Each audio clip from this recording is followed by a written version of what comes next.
Hi folks, ఇప్పుడు మనం fourth one చూద్దాం. ఏమి ఇచ్చిండు? If a comma b comma c are angles of triangle such that x equals to CA, cis b, CC, then find the value of xyz అన్నాడు. అంతే కదా, మనకి ఈడనే కండిషన్ ఏమి ఇచ్చిండు రాద్దాం.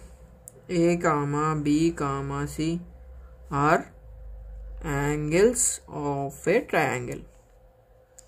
ఇచ్చిండు some of angles in a triangle ఎంత భయ్యా అంటే a plus b plus c is equals to pi.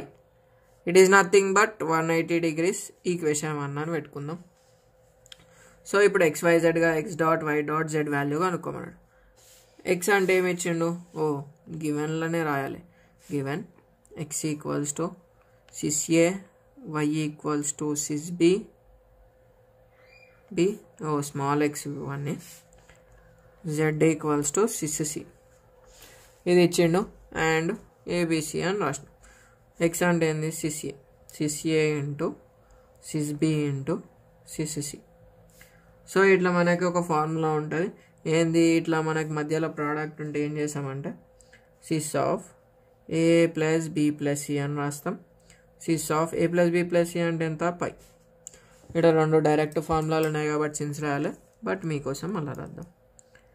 Sys A into cis alpha cis beta cis gamma equals to cis of alpha beta gamma. ఇంకోటి ఏంది? Since from 1. అంతే.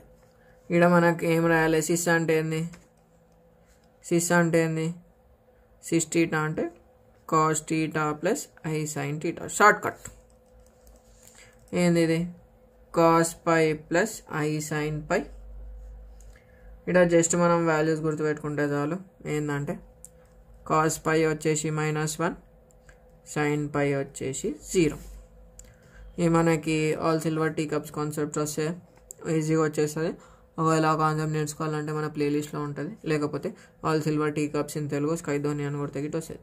So cos pi అంటేనేమో -1 plus i of 0 -1, XYZ value వచ్చేసి -1. ఇంతే. Simple ఉంటాయి problems ఇలా.